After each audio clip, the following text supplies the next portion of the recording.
پاکستان کے دفاعی وزیر خارجہ آصف نے کہا کہ دیگر عرب ممالک جیسے متحدہ عرب امارات، UAE اور قطر بھی اس میں شامل ہو سکتے ہیں، اور سب سے بڑی بات، پاکستان نے کہا کہ اگر سعودیہ عرب کو ضرورت پڑی تو اس کا ایٹمی پروگرام یعنی جوہری ہتھیار میں بھی مدد کے لیے تیار ہوگا۔ یہ ایک بہت بڑی بات ہے۔ اب سوال یہ ہے کہ معاہدہ ہوا ہے کیوں؟ اس کی کئی وجوہات ہیں۔ سب سے بڑی وجہ خطے میں بڑھتی ہوئی کشیدگی ہے۔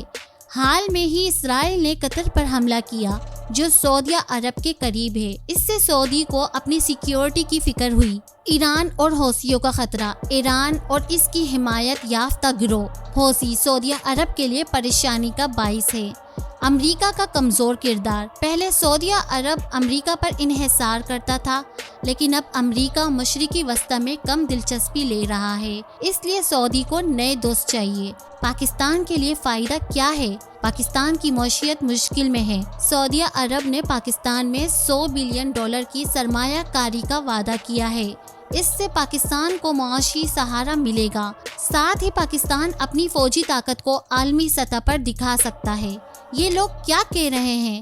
کچھ لوگ پاکستانی کہتے ہیں کہ یہ پاکستان کی بڑی سفارتی جیت ہے۔ کچھ سعودی کہتے ہیں کہ یہ خطے کے امن کے لیے ضروری ہے، لیکن کچھ لوگ پریشان ہیں کہ یہ نئی جنگوں کا باعث بن سکتا ہے۔ کیا یہ معاہدہ صرف پاکستان اور سعودیہ عرب تک محدود ہے؟ بالکل نہیں۔ پاکستان کے ڈپٹی وزیر اعظم اسحاق ڈار نے کہا ہے کہ دیگر ممالک بھی اس میں شامل ہونا چاہتے ہیں، خاص طور پر خلیجی تعاون کونسل کے ممالک جیسے متحدہ عرب امارات، UAE اور قطر۔ کیونکہ یہ ممالک بھی اپنی سیکیورٹی کو مضبوط بنانا چاہتے ہیں، مضبوط کرنا چاہتے ہیں۔ وہ دیکھ رہے ہیں کہ امریکہ اب پہلے جیسا سہارا نہیں دے رہا۔ ایکس پر کچھ پوسٹ کہتی ہیں کہ یہ معاہدہ ایک پین اسلامی الائنس یعنی تمام اسلامی ممالک کا اتحاد بن سکتا ہے، جیسے ایک اسلامی نیٹو۔ اگر یہ ہوا تو خطے کی سیاست بدل جائے گی۔ اب آتے ہیں بھارت کی طرف۔ بھارت کے وزیر خارجہ، بھارت کی خارجہ پالیسی بنانے والی وزارت نے کہا ہے کہ اب وہ اس معاہدے سے آگاہ ہیں اور اس کے اثرات کا جائزہ لے رہی ہے۔ یہ ایک محتاط بیان ہے، لیکن سچ یہ ہے کہ بھارت خوش نہیں۔ کیونکہ پاکستان کی ایٹمی طاقت اب سعودیہ عرب کے ساتھ شیئر ہو سکتی ہے۔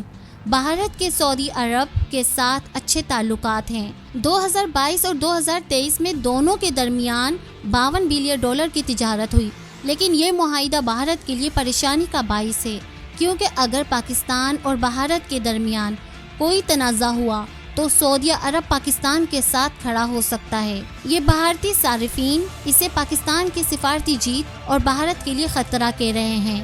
بھارتی اپوزیشن جماعت کانگریس نے وزیر اعظم مودی پر تنقید کی کہ ان کی خارجہ پالیسی ناکام ہوئی، لیکن سعودی حکام نے کہا کہ یہ معاہدہ کسی ممالک کے خلاف نہیں بلکہ خطے کے امن کے لیے ہے۔ تو اس معاہدے کا مستقبل کیا ہے؟ یہ خطے میں طاقت کا توازن بدل سکتا ہے۔